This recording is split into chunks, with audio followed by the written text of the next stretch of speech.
rizkihi wa ajalihi wa amalihi wa saqiyyin am sa'idin. Ditulislah rizkinya, ajalnya, dan juga bagaimana dia akan melakukan tingkah laku, akan melakukan. Bismillahirrahmanirrahim. Assalamualaikum warahmatullahi wabarakatuh.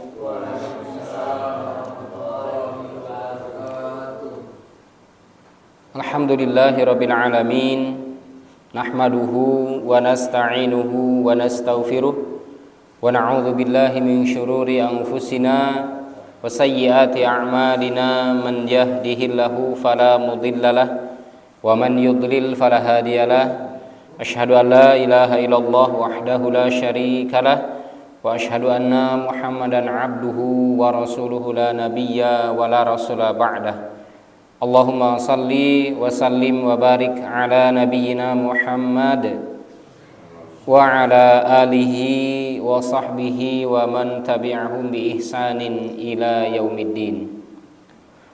Faqad qala Allah Ta'ala fil Qur'anil Karim, a'udzu billahi minasy syaithanir rajim. Bismillahirrahmanirrahim. Ya ayyuhalladzina amanu taqullaha haqqa tuqatih wa la tamutunna illa wa antum muslimun. Ittaqillaha haitsu ma kunta wa atbi'i sayyi'atal hasanata tamhuha wa khaliqin nasa bi khuluqin hasanin. Subhanaka la ilma lana illa ma 'allamtana innaka antal alimul hakim.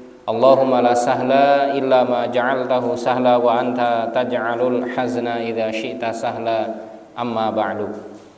Hadirin keluarga jamaah yang dirahmati Allah Subhanahu wa taala, puji dan syukur tidak henti-hentinya marilah kita senantiasa panjatkan kehadirat Allah, zat yang selalu memenuhi kehidupan setiap hamba-hambanya dengan kebaikan demi kebaikan. Kalaupun Allah Subhanahu wa taala memiliki takdir yang buruk, akan tetapi rahmat Allah Subhanahu wa taala sangatlah luas dan lebih banyak daripada murkanya. Termasuk Allah Subhanahu wa taala yang telah menjadikan kita terlahir ke muka bumi ini, terlahir melalui rahim ibu yang muslimah, tentunya seorang yang sholihah yang melahirkan kita semuanya, sampai kemudian kita dalam keadaan yang demikian, dalam keadaan seperti ini. Itu hal tersebut adalah menjadi sebuah ketetapan dari Allah Subhanahu wa taala, dari perjuangan yang juga cukup sengit. Ini kalau bisa kita tanya ke Mas Destur yang ahli bagian kesehatan ya. Itu apa Mas yang lomba jadi cuma satu zigot itu? Sel ini ya, sel sperma ya. Nah, dari miliaran Pak, dari miliaran sel sperma yang akan nantinya tiba kemudian membuahi dari yang ada di dalam diri seorang wanita ya, sel telur di situ ya, kemudian dibuahi jadilah zigot nantinya. Itu semuanya adalah perjuangan dan lahirlah di kita. Padahal dari apa? Dari miliaran sel sperma yang ada. Ada yang mati, ya ada memang yang tidak jarang juga yang lahir kembar, berarti memang dua ya.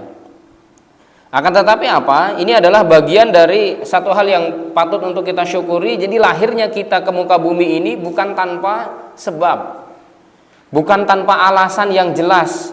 Olah daripada nggak nek uang nek yoso mulia wis tak lahir ke wae kata Allah. Nggak seperti itu. Akan tetapi ada tujuan yang mulia. Salah satunya adalah bagaimana ketika kita sekarang berada di dalam sebuah komunitas yang baik, yaitu di dalam komunitas Yoso Mulyo Mengaji ini, dengan apa? Tentunya rencana Allah Subhanahu wa taala sudah sangat matang. Dilahirkanlah mereka-mereka, dijadikanlah terlahir mereka-mereka yang akan memakmurkan salah satu bumi Yoso Mulyo ini dengan kebaikan. Salah satunya adalah dengan kapal dakwah yang selalu kita kuatkan ini. Nah, maka ini adalah bagian dari sebuah takdir yang Allah Subhanahu wa taala dengan kuasanya, dengan kemahabesarannya Allah, sehingganya kita semuanya berada di tempat yang mulia ini.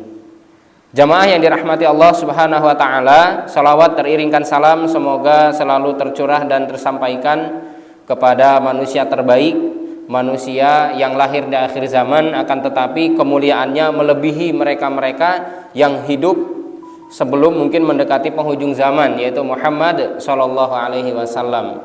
Karena memang apa yang sudah diakui oleh Allah Subhanahu wa taala, kemudian dijelaskan oleh para ulama bahwa beliau ini adalah Sayyidul Anbiya war Rusul.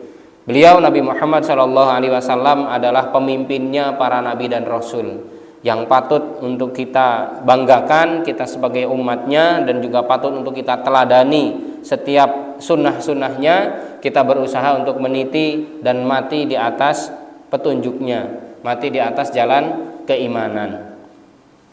Jemaah yang dirahmati Allah, insya Allah malam hari ini kita akan melanjutkan kajian kitab Ushulus Tsalatsah yang alhamdulillah sudah beberapa pertemuan sudah kita selesaikan dari bab demi bab. Mudah-mudahan akan membawa manfaat kepada kita fid dini wa dunya hatal akhirah, amin Allahumma amin.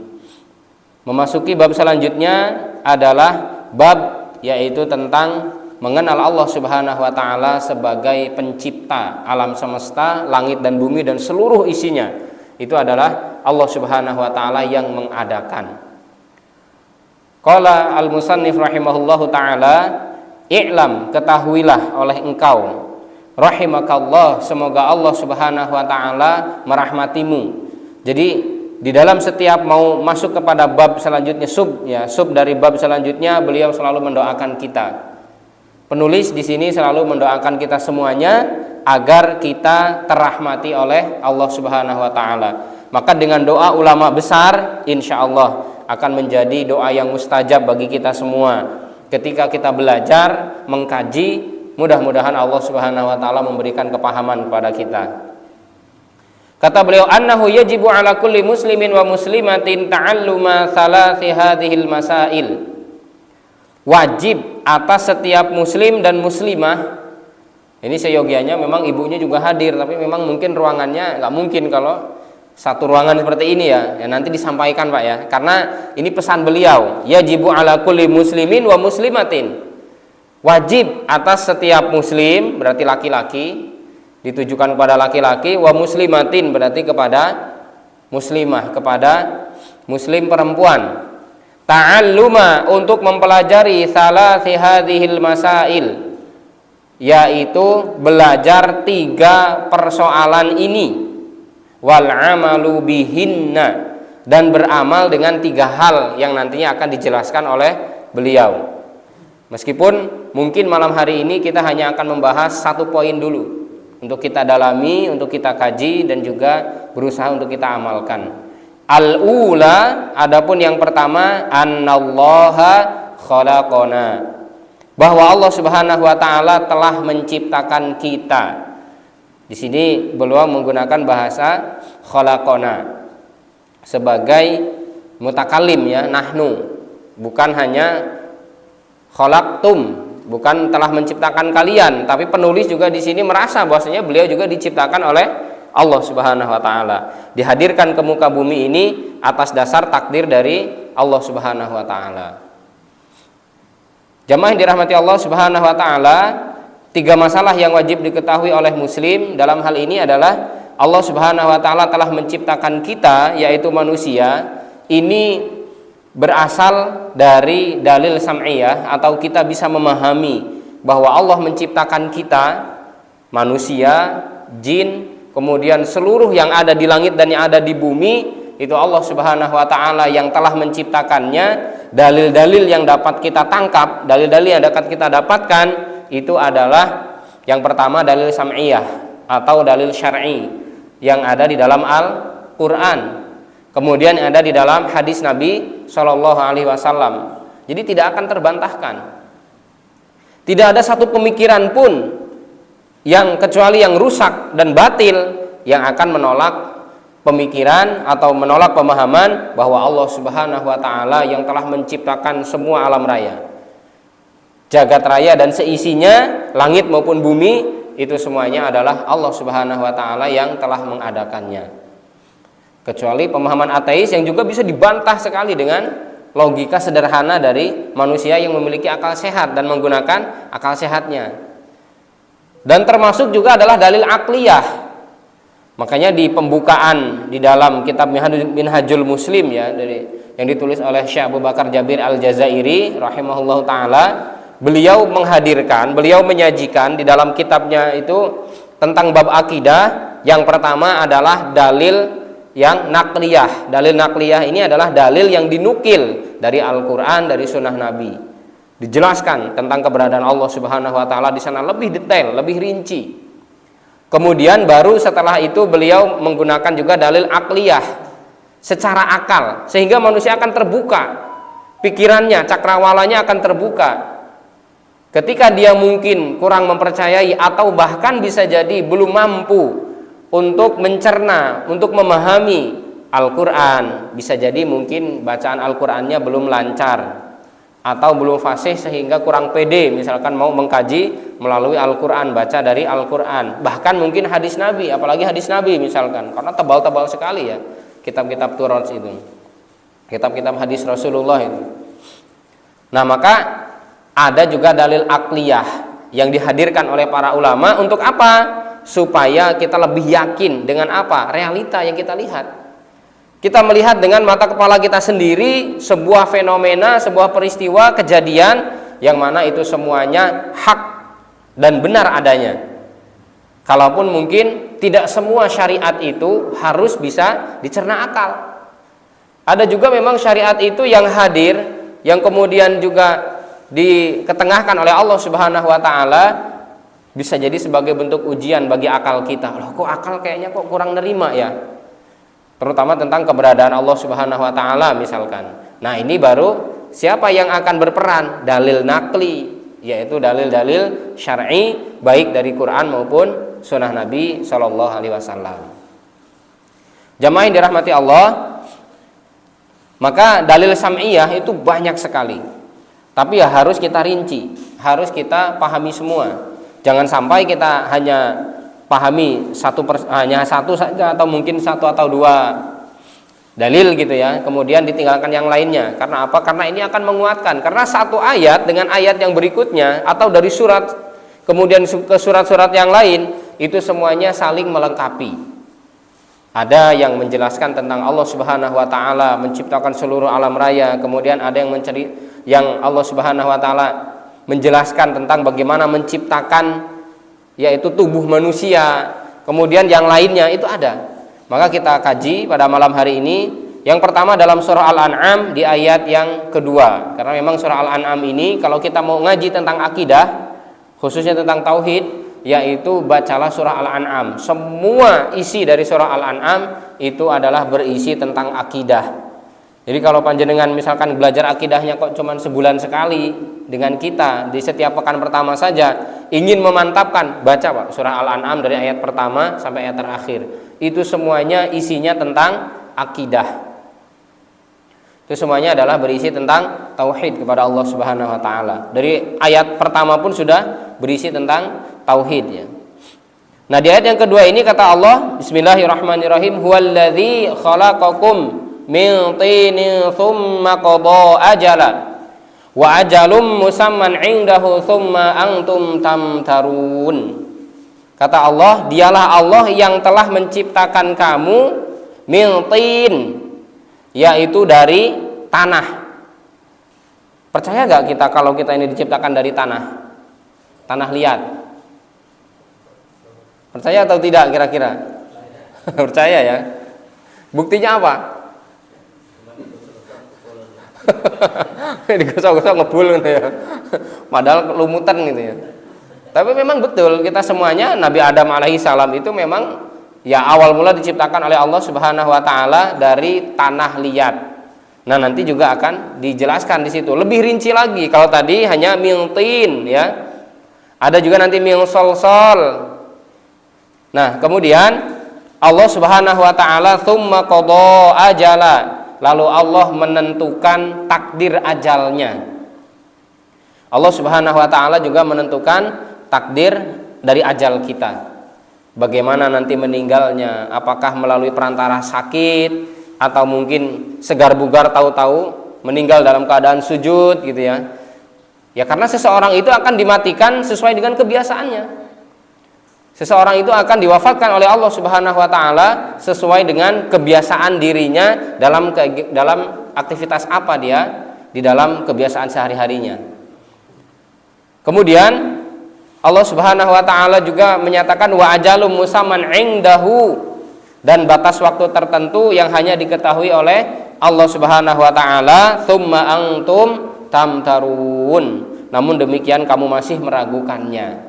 Allah Subhanahu wa taala telah mensinyalir bahwa ternyata ada juga manusia ketika dihadirkan ayat-ayat syariah, ayat-ayat Qur'aniyah yang jelas qat'i, artinya adalah yang sifatnya itu baku, konstan, tetap, tidak akan berubah, itu manusia ada juga yang nggak paham gitu.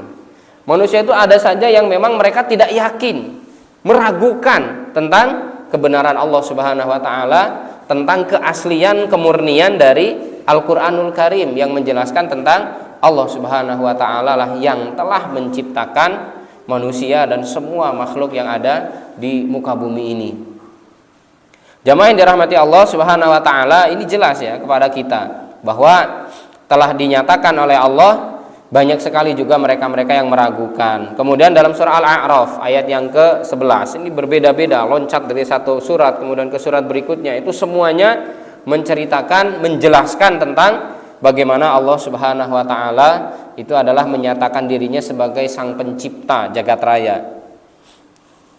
Dan dalam hadis Nabi Shallallahu alaihi wasallam bahwa ketika kata Nabi Shallallahu alaihi wasallam, sebenarnya kalian ini diciptakan di fi batni ummihi arba'ina yawman nutfah. Inna ahadakum yujma'u fi batni ummihi arba'ina yawman nutfah. Sesungguhnya kalian itu diciptakan yang kemudian Allah proseskan di dalam fi batni ummihi, yaitu di kandungan. Taruh sini aja, Pak. Ah ya, jazakallahu khair. Di kandungan ibumu arba'ina yawman nutfah, dalam keadaan nutfah itu 40 hari. Tsumma yakunu 'alaqatan mithla dzalik, kemudian setelah itu kamu jadi 'alaqah, segumpal darah. Tsumma yakunu mudghatan mithla dzalik, kemudian setelah itu menjadi mudghah. Mudghah itu segumpal daging. Tsumma yunfakhu fihi ruh fayursalu 'alaihil malak. Setelah dari tahap-tahap tadi, dari berbagai proses tadi, 40 hari sebagai nutfah, 40 hari jadi 'alaqah, kemudian 40 hari sebagai mudghah, kemudian tsumma yunfakhu fihi ruh, kemudian setelah itu ditiupkan ruh ke dalam dirimu, ke dalam tadi ya, ke dalam si bayi tadi, si jabang bayi tadi. Fayursalu alaihil malak, kemudian diutuslah malaikat ke sana, ke bayi yang ada di dalam rahim si ibu tadi, kemudian bikat birizkihi wa ajalihi wa amalihi wa saqiyyin am sa'idin.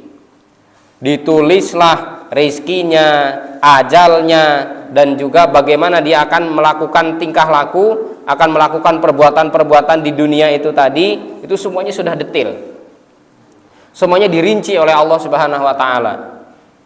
Mas atau misalkan Mbak gitu ya, bahwa rezekimu seperti ini, jalan rezekimu demikian. Meskipun memang kita kalau misalkan ingin meraih rezeki Allah itu ya tetap berusaha, akan tetapi ada memang sudah menjadi jalannya untuk kita semuanya. Bikat birizkihi, rizkinya demikian, artinya ternyata dia ditakdirkan miskin karena apa? Karena ternyata kalau kaya bisa jadi sombong. Allah Maha tahu kok tentang isi hati manusia. Wa ajalihi, ajalnya. Ada yang meninggal ketika dia misalkan serangan jantung, ada yang meninggal memang sudah sakit menahun nggak ninggal-ninggal, ternyata meninggalnya di tanah suci, bisa jadi karena itu tadi bikat birizkihi wa ajalihi wa amalihi. Kemudian termasuk dia akan cenderung kemana.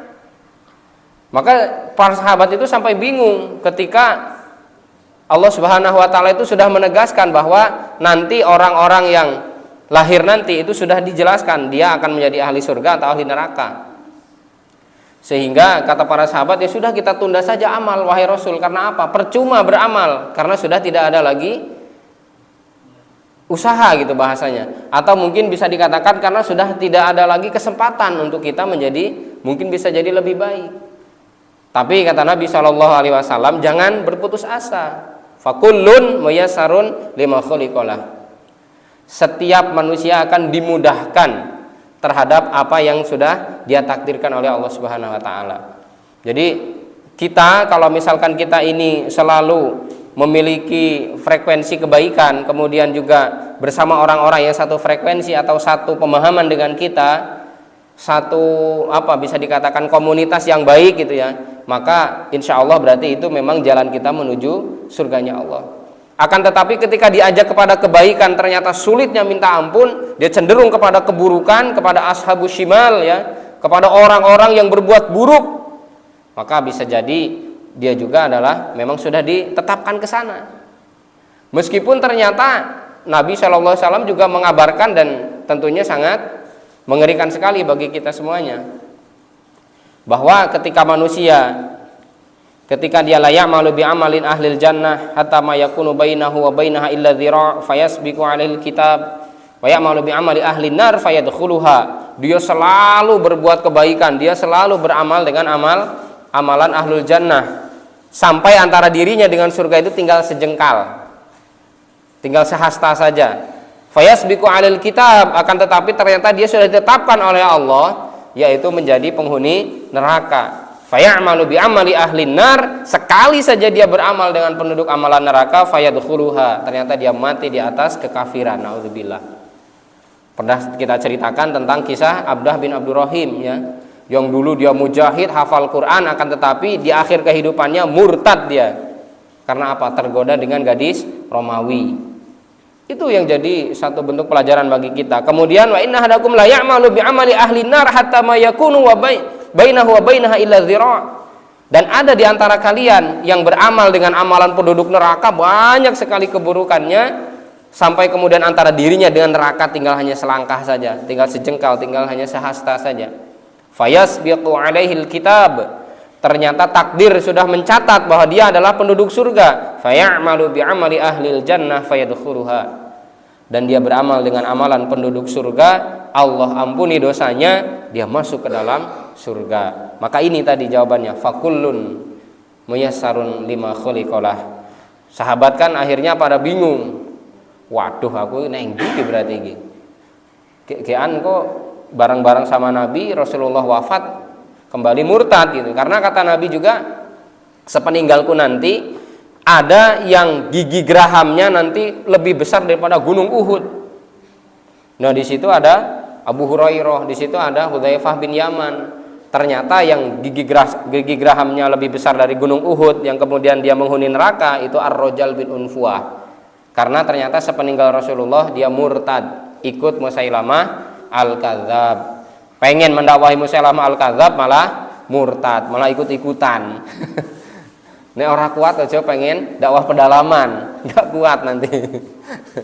Kalau kayak Ustadz Fadlan Garamatan yang sering disetel di YouTube-nya Mas Destur, Masya Allah ya, di Islam Fun itu saya Allahu Akbar, sampai kadang nangis gitu ya, dengan perjuangan beliau itu ya hampir mirip-mirip lah dengan perjuangannya Rasulullah ya, sampai dipanah bagian betisnya itu. Allahu Akbar ya, luar biasa. Kita lanjutkan dalam surah Al-A'raf ayat 11, kata Allah, walaqad khalaqnakum tsumma sawwarnakum, sungguh kami telah menciptakan kalian dan juga kami membentuk tubuhmu gitu ya. Kum di sini ternyata kepada Nabi Adam alaihissalam dan juga kepada semua manusia tentunya ya. Ini sudah jelas ya, tadi sudah Allah ciptakan kemudian dibentuk, maka Allah Subhanahu wa taala memiliki nama Al-Khaliq dan juga Allah memiliki nama Al-Musawwir. Apa bedanya? Sebenarnya sama-sama membentuk ya, sama-sama membuat. Kalau Al-Khaliq itu menciptakan sesuatu yang tadinya belum ada, itu Al-Khaliq. Allah Subhanahu wa taala Sang Khaliq, mengadakan sesuatu yang tadinya belum ada, belum terencana sama sekali. Artinya manusia nggak tahu apa-apa.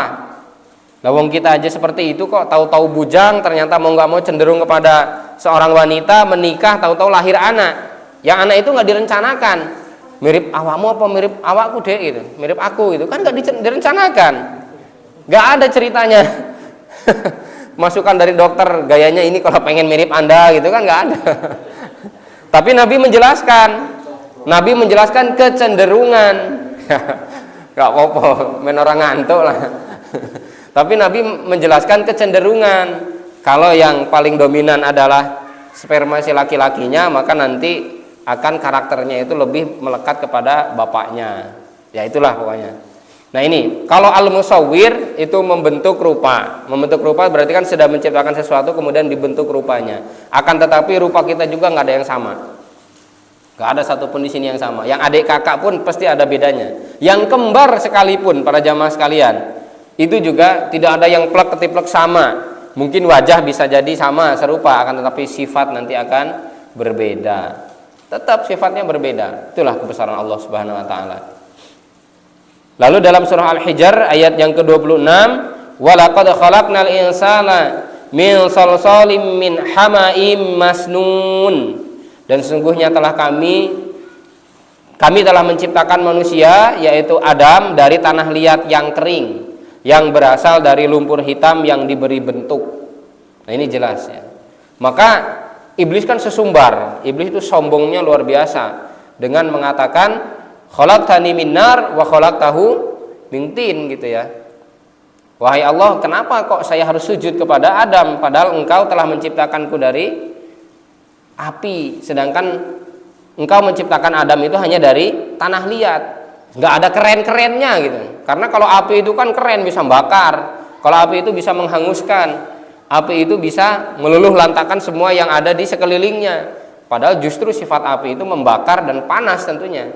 Beda dengan tanah. Tanah itu menumbuhkan, kemudian memberikan kesuburan, memberikan kenyamanan ya, yang ada di sekelilingnya. Terutama adalah yang ketika kita pijak ini kan tanah. Kalau kita mijak api ya nggak akan awet gitu.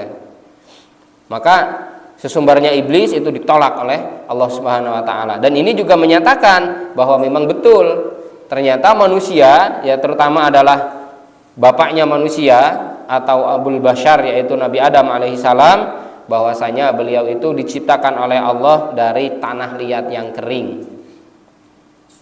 Lalu selanjutnya di dalam surah Ar-Rum di ayat yang ke-20, ini ayat ini populer sekali.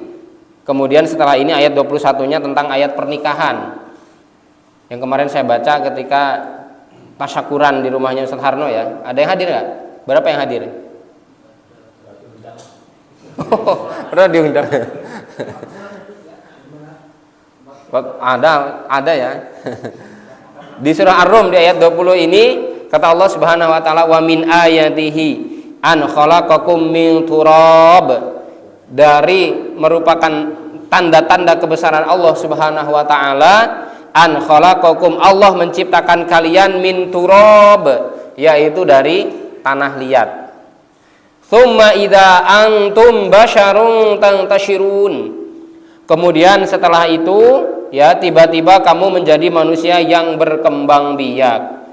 Maka Nabi Adam alaihissalam dalam keadaan sendiri tentunya beliau juga merasa kesepian, sehingga diciptakanlah oleh Allah Subhanahu wa taala melalui tulang rusuk yang bengkok dari Nabi Adam alaihissalam itu tadi, yaitu teman atau zaujnya ya, pasangannya, yaitu Siti Hawa. Dan ini adalah menjadi satu bentuk bekal keyakinan bagi kita semua bahwa ternyata Allah Subhanahu wa taala telah menciptakan dengan kun kemudian fayakunnya dari tanah liat, kemudian mengembangbiakan manusia-manusia itu tadi tentunya adalah dari yang namanya nutfah ya. Maka ada satu ketetapan, suatu hal yang menjadi suci di hadapan Allah, artinya dari hal yang memang ini adalah sesuatu yang menjadi ketetapan Allah Subhanahu wa taala.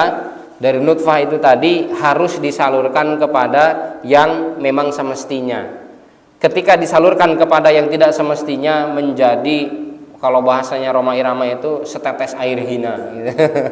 Kan gitu. Meskipun saya nggak hafal lagunya ya, tapi tahu judulnya aja. Jadi setetes air hina gitu bahasanya ya. Mengapa demikian? Karena banyak yang menyalahgunakan.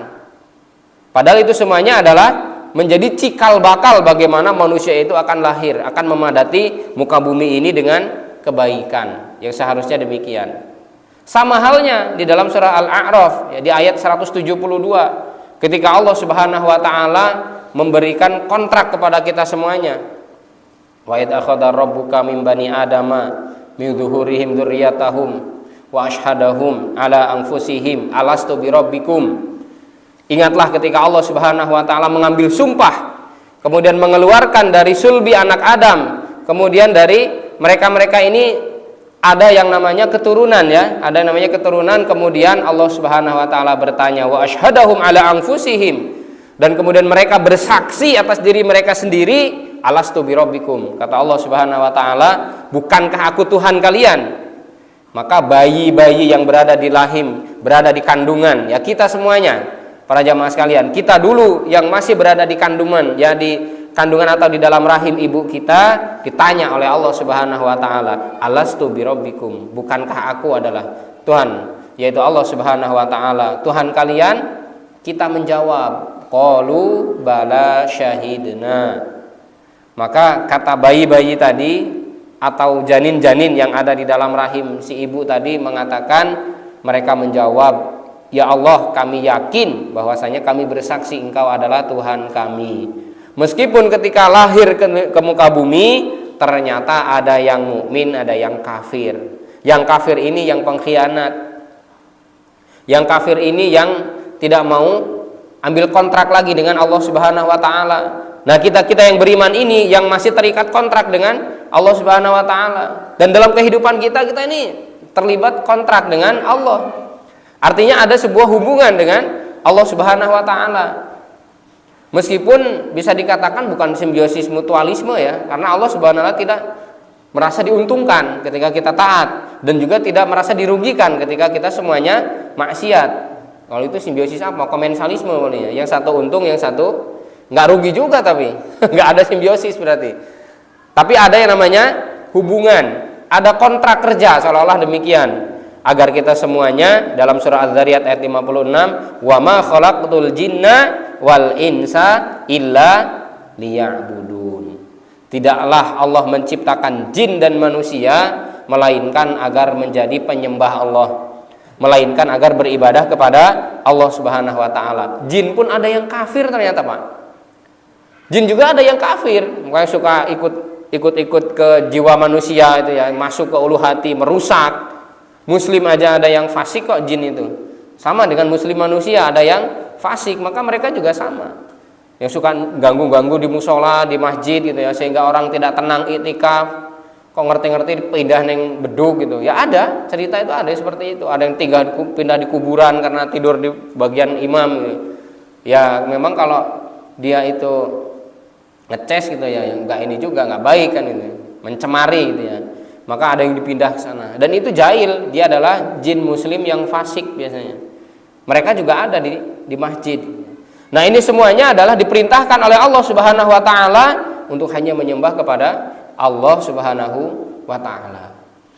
Sehingga apa? Sehingga kita yakin bahwa tidak ada satupun yang luput dari pengawasan Allah. Tidak ada satupun yang boleh meninggalkan pengibadahan kepada Allah Subhanahu wa taala. Ada seseorang ateis, ada beberapa bahkan ya, beberapa orang ateis mendatangi Imam Abu Hanifah. Maka dia mengatakan dan dia menyatakan diri bahwasanya Allah tidak ada. Tidak ada buktinya, tidak ada wujudnya bahwasanya Allah Subhanahu wa taala itu memang benar-benar ada. Imam Abu Hanifah membuat sebuah kisah, membuat sebuah cerita. Yang cerita ini tentunya hanya sebagai ujian saja, tes lah intinya ya. Kata Imam Abu Hanifah, ada loh kapal besar, kapal pesiar, kemudian kapal itu penuh dengan muatan. Ternyata kapal ini ditakdirkan oleh Allah terombang-ambing di lautan lepas, kemudian terhempas oleh ombak, akan tetapi tetap maju dia. Tapi nggak ada ininya, nakhodanya gitu, kata Imam Abu Hanifah gitu. Kata Imam Hanafi, beliau mengatakan kapal yang penuh muatan terombang-ambing di tengah lautan, akan tetapi dia tetap teguh ya, tetap tegar di dalam di pesawat di kapalnya itu tadi ya. Kemudian sampai dia maju terus sampai ke tepian, tapi nggak ada nakhodanya, kata Abu Hanifah gitu. Percaya nggak kamu, wahai orang-orang ateis, wahai orang-orang yang tidak percaya dengan Tuhan ya, termasuk orang-orang komunis ya. Maka dia mengatakan, mana mungkin bisa terjadi seperti itu? Lawang kapal nggak ada nakhodanya, siapa yang mau mengendalikan?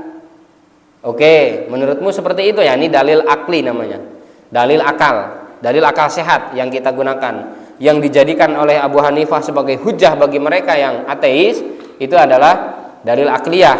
Sampai kemudian kata orang-orang ateis itu tadi, oh nggak mungkin toh. Kok bisa-bisanya kapal nggak ada yang mengendalikan, kok bisa-bisanya apalagi penuh muatannya, bisa-bisanya selamat bahkan terombang-ambing di lautan lepas, terkena hempasan ombak kemudian dia tetap saja maju. Majunya memang nggak ada yang mengendarai gitu, memang nggak ada yang menakodai. Lah bagaimana dengan alam semesta?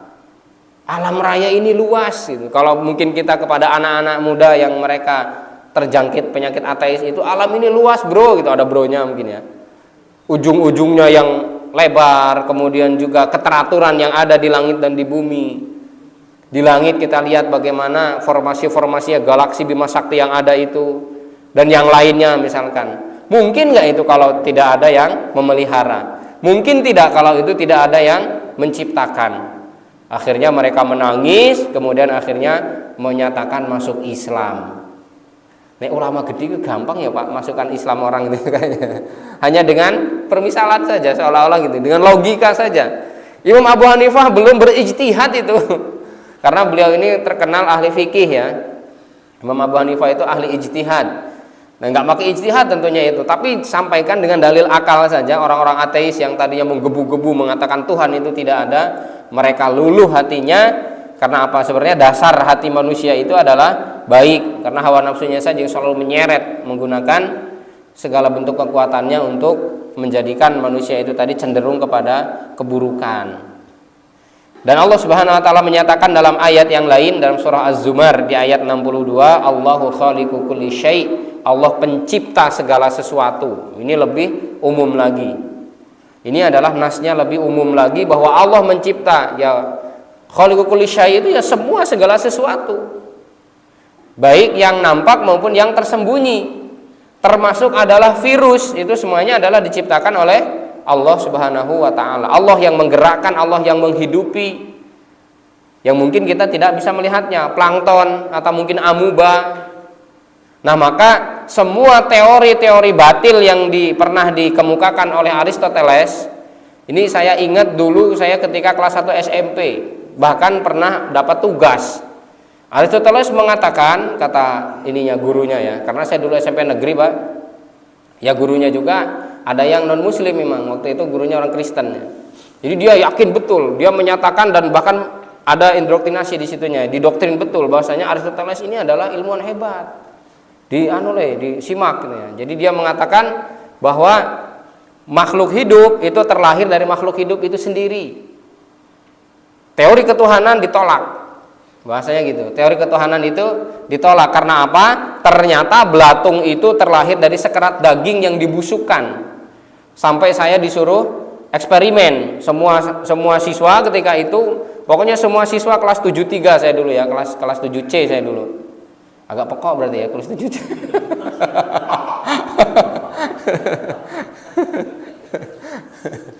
Masuk kelas 7C di SMP 1 Punggur sana ya. Nah kemudian itu tadi disuruh eksperimen, tapi saya nggak ikut yang itu. Saya hanya ikut yang ketika eksperimen dari kapas yang dibasahi, kemudian di situ ditaruh kacang hijau, kemudian ditaruh di tempat yang agak teduh, tapi ya tetap tersinar matahari, kemudian tumbuh ya, cuman itu. Karena nggak masuk di akal bagi saya. Saya udah di akal itu kok kayak nggak masuk di akal sih. Masa iya sih makhluk hidup tercipta dari makhluk hidup itu sendiri? Teorinya seperti itu. Karena apa? Yang dilihat adalah sesuatu hal yang tadi eksperimen yang nyata, yang mereka anggap bahwasanya itu adalah bukan tercipta dari Allah Subhanahu wa taala. Makanya ada kaum-kaum seperti ini banyak, Pak. Banyak, ada juga pemimpinnya. Jadi mereka menyatakan makhluk hidup ini bukan Allah yang mengatur, bukan Allah yang mengadakan, akan tetapi makhluk hidup itu sendiri yang melahirkan. Mungkin manusia juga akan seperti itu kan, bahwa manusia itu terlahir dari kedua orang tua, bukan dari Allah Subhanahu wa taala. Ini batil, kafir ini. Sampai dia mengatakan gitu tadi. Jadi coba nanti eksperimen ya, bahwa dari sekerat daging yang kemudian dibusukkan, ya bisa dibusukkan 3 hari sampai 1 minggu, nanti akan muncul belatung. Itulah katanya teori dari yang disampaikan oleh Aristoteles. Kalau Charles Darwin, ya Charles Darwin itu beda lagi. Kalau dia mengatakan bahwa manusia berasal dari kera, ya, teori evolusinya Charles Darwin. Ini yakin saya, mungkin masih diajarkan. Dan mungkin masih ada yang mengajarkan nggak? Enggak ada yang guru IPA di sini ya.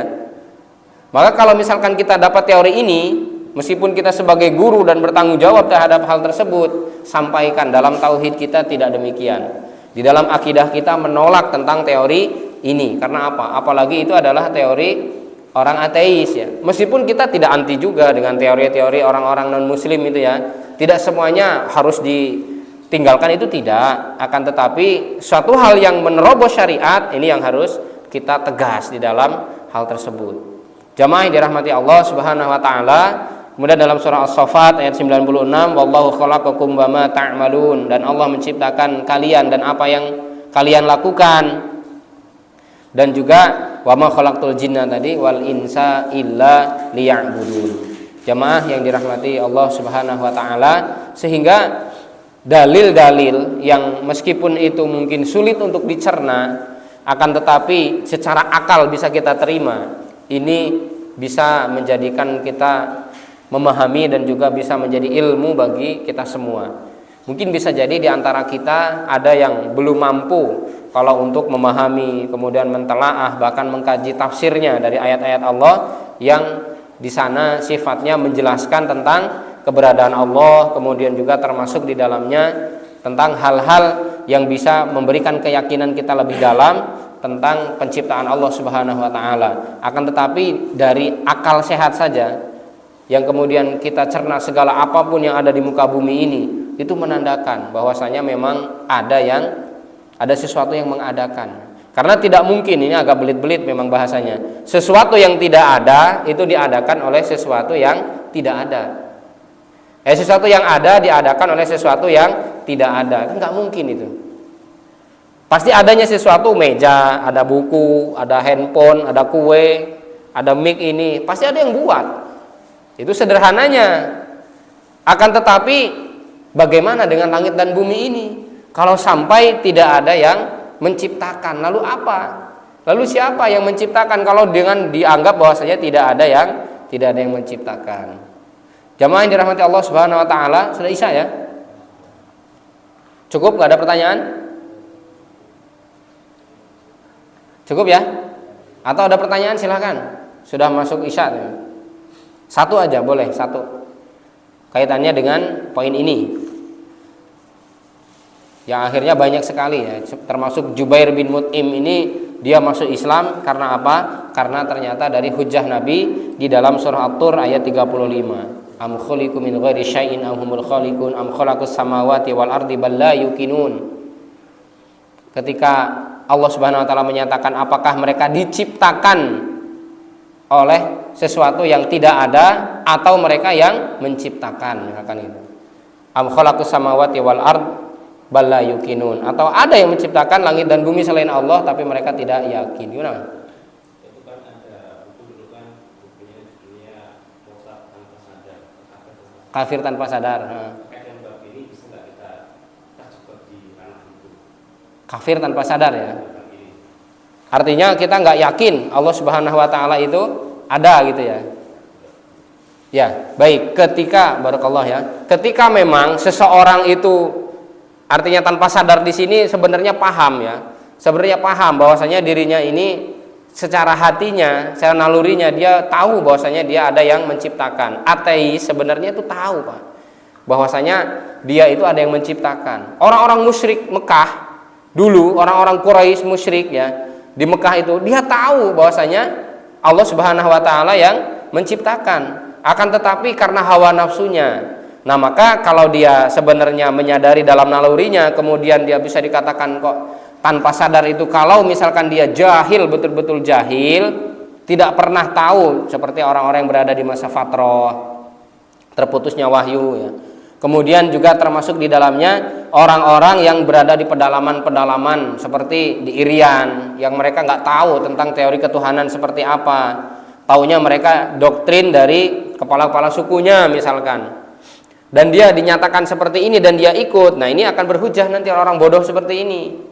Tapi kalau mereka-mereka ini yang hidup-hidupnya di perkotaan menyatakan kok nggak sadar, menyatakan Allah Subhanahu wa taala tidak ada, atau menyatakan bahwasanya langit dan bumi ini bukan diciptakan oleh Allah, maka dia bisa dihukumi kafir. Karena apa? Karena dia sebenarnya tidak ada hujah. Meskipun kita mengkafirkan itu bukan hak kita ya, tapi hak seorang qadhi ya, seorang hakim. Maka ada yang namanya dawabitu takfir. Ada yang disebut sebagai dawabit, itu bisa dikatakan rambu-rambu di dalam menghukumi kafir. Tapi kalau dia jelas-jelas dia menyatakan bahwasanya dengan alat telekomunikasi yang canggih, kemudian media-media yang sudah banyak sekali, dia menyatakan bahwa Allah nggak ada, Allah itu benar-benar tidak ada, meskipun dia seolah-olah menyatakannya itu tidak sadar misalkan ya, maka tetap ya dia terhukumi masuk, jatuh ke dalam sebuah kekufuran, dan dia bisa dinyatakan kafir alal ijma ya. Karena apa? Menghina Allah saja itu sudah jatuh kepada kekafiran, apalagi mengatakan Allah Subhanahu wa taala, menyatakan dengan sebuah pernyataan Allah Subhanahu wa taala itu tidak ada, tidak wujud, Allah itu adam gitu ya. Artinya ya keberadaannya itu tidak diakui, Allah a'lam. Cukup? Ya Pak, siapa?